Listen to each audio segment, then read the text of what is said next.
back to the book. I was alone. That was my first sensation as a leader. I gathered up my belongings, my weapon, web gear, and rucksack and moved toward the command post. I needed a few minutes to gather my thoughts before I made my debut as platoon leader. I knew it was going to be a tricky business. I had assumed that I would have a company commander nearby to give me orders, but I had not even met him yet. I would not meet him for weeks. So that's the guy who's above the platoon commander, is the company commander. You know, in his mind, he thinks he's going to have this company commander somewhere nearby him, mentoring him and telling him what to do. Not happening. Hasn't even met him. He's taken over the platoon. He hasn't even met the company commander yet. I would not meet him for weeks. The fact was, I was totally on my own. What should I do? Whose advice could I ask? The platoon sergeants? The squad leaders? In time, I would listen to their ideas, incorporate them with my own, but I could hardly begin with, well, what do you think we ought to do, men? No, I knew that the basic decisions were mine to make.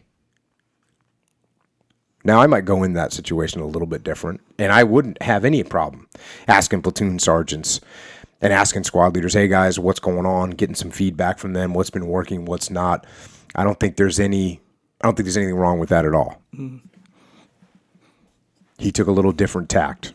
He didn't feel comfortable doing that. Mm. And, you know, one of the reasons why he didn't feel comfortable doing that is because he's young. He's fresh out of college.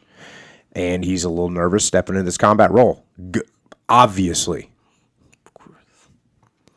Back to the book. The first few moments would be crucial. Obviously, I was the object of interest that morning. Everyone was wondering what the new lieutenant would be like.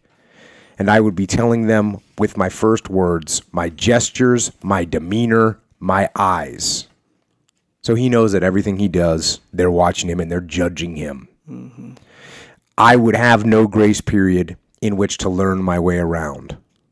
This was a life and death environment. If I began with a blunder, my credibility as a leader would be shot, and so might some of the men. I decided to begin by giving my attention to tactics. In a military environment, everything is determined by tactical considerations. Where you sleep, when you sleep, where you go, what you do, and in those company, you do it. All are dictated by underlying tactical necessities. I would communicate my style of leadership through my tactical instructions. Pretty good call. Pretty good call. Let's just talk tactics, something that we're all familiar with. The first thing that occurred to me was the necessity of sending out patrols. If our actions were strictly defensive, the enemy would be free to pick their tactics. The initiative would be theirs, and this would eventually disprove the illusion of security that the perimeter wire offered.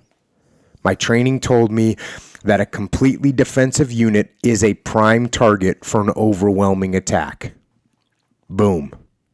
So he knows that out of the gate. Again, they've got this nice little perimeter set up. They've got 30 or so guys there. They've got to defend this perimeter from attack. But instead of just staying in a defensive position, he's like, we got to go out on patrol. We got to get out there. We got to disrupt what the enemy's doing.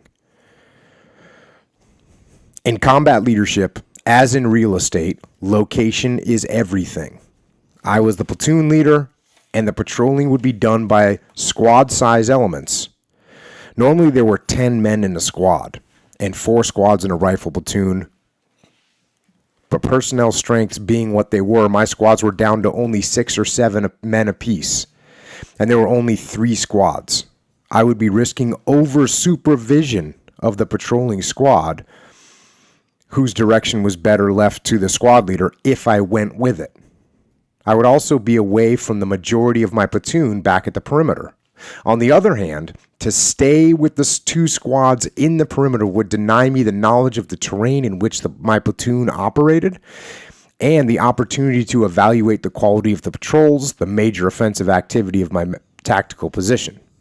Moreover, I would not be sharing the highest risk operations of my men and would therefore might lose their respect.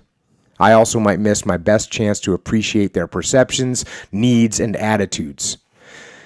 Finally, I might slip into a defensive attitude myself, And that attitude would eventually overtake the entire platoon. So basically they're inside that perimeter. He's got 3 squads, and he's sending the one squad out on patrol on a fairly regular basis. And the question is, where should I go? What should I do? And he decides that the best thing for him to do is rotate through and go on patrol with them sometimes. And I love the point of moreover, I would not be sharing in the highest risk operations of my men. So he knows he's got to take some of the risk that they're taking. That will also give him a chance to appreciate their perceptions, needs, and attitudes. So if you're in a leadership position and you never get down to the frontline troopers and see what they're doing on the job site, see what they're doing in the field, see what's going on out there, you can't understand it. And then he says this, finally, I might slip into a defensive attitude myself, and that attitude would eventually overtake the entire platoon because they're all going to turn into what he's turned into or what he is. Back to the book. If a patrol made contact with the enemy and it lasted for any length of time, a second squad would be sent to react. If I were inside the perimeter at such a time, I would move out with the reaction squad.